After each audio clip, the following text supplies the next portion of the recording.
Hello guys, today we are going to learn how to determine R and S configurations. So first of all, to determine R and S configurations, we have to have a chiral center. What does mean by a chiral center? There's another word that we can use, it's stereo center. So both words are having the similar meaning. If you have carbon with 4 different groups, it is called a chiral center. In the given structure, you have methyl, chlorine, hydrogen and hydroxy groups which are different from each other. So this carbon is a chiral center.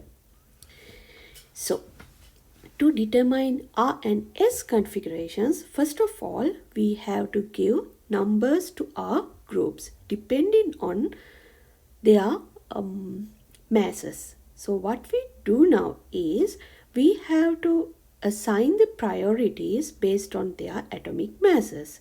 So we consider the attached atom, not the group. Remember this one clearly. You have to consider the attached atom to the carbon or stereo center. So here we have chlorine, we have oxygen, we have carbon, we have hydrogen. So let's assign the number. Number 1 goes to chlorine because chlorine has the highest atomic mass according to the periodic table. So oxygen gets number 2. My carbon of the methyl group gets number 3. Hydrogen gets number 4. So let's check whether when you count from 1 to 4, if it is clockwise or anti-clockwise. If it is clockwise, we can name it as R configuration. If it is anti-clockwise, we can name it as S configuration. But there's one more important thing we have to consider. I'll explain it a little bit later, right? So we have 1, 2, 3, 4 like this. So this is clockwise configuration. Since it is clockwise, we can label it as R.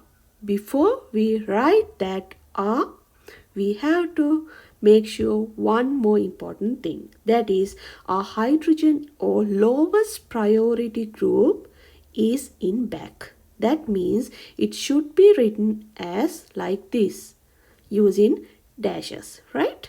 So since here hydrogen is in back, we can directly conclude that this is our configuration, right? Let's go to the next example. So here, this is one more example to determine R and S configurations. Let's consider atoms attached to carbon one by one. So we have, first of all, let's see whether it is a chiral center or not. Yes, it is a chiral center because it has bromine, methyl, ethyl and hydrogen, right? Then we consider one atom at a time. So we have bromine. Bromine has the highest priority compared to carbon, hydrogen, carbon. So we give number 1 to our bromine, right? So the number 2 goes to what? We have 2 carbon atoms attached to our chiral center. So this carbon is attached to another 3 hydrogens, while this carbon is attached to one more carbon and 2 hydrogens, and this carbon has 3 hydrogens. So we have to consider one atom at a time. This is like the golden rule here. Since this carbon is attached to carbon and carbon, we have same competition. The next carbon attached to this carbon is, the next atom attached to this carbon is carbon, while the next atom attached to this carbon is hydrogen. So what wins here?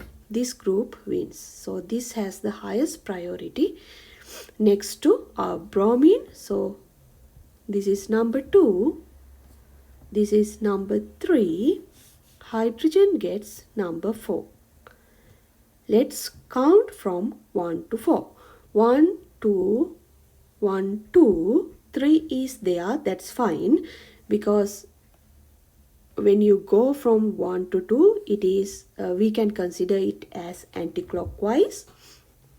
We can neglect this as we find fourth group here. Since you go from 1 to 2, it is anti-clockwise. We can name this as S configuration. Before you write S here, make sure that hydrogen is at the right position, which means hydrogen should be written as a dashed line, right? So here it is dash. So we can directly write this is as S configuration. Let's go to the next example. So here, first of all, let's decide whether it is a chiral center or not. So this is chiral because this carbon contains 4 different groups. Now let's assign the priority based on their atomic masses of the attached, directly attached atoms. So we have hydrogen here, chlorine here, carbon and carbon. So definitely this chlorine gets number 1. What about number 2?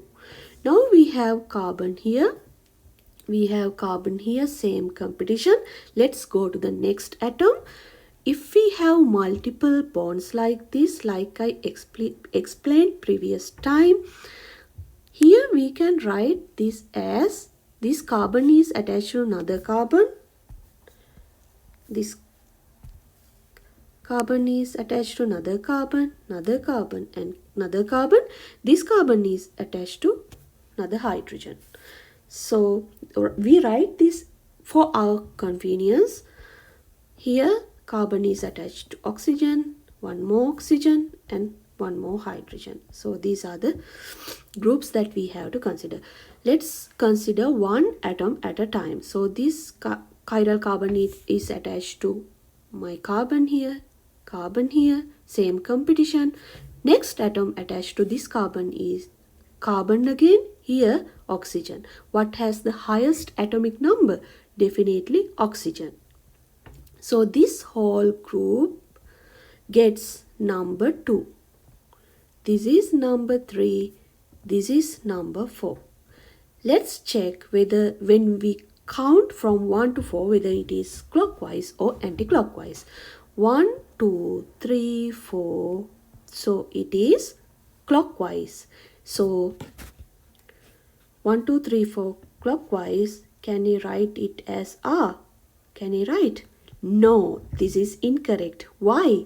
Because our hydrogen is not at the right position. So it is in front. So what we do now is we have to consider or we have to switch our result. So instead of writing R, you have to write S.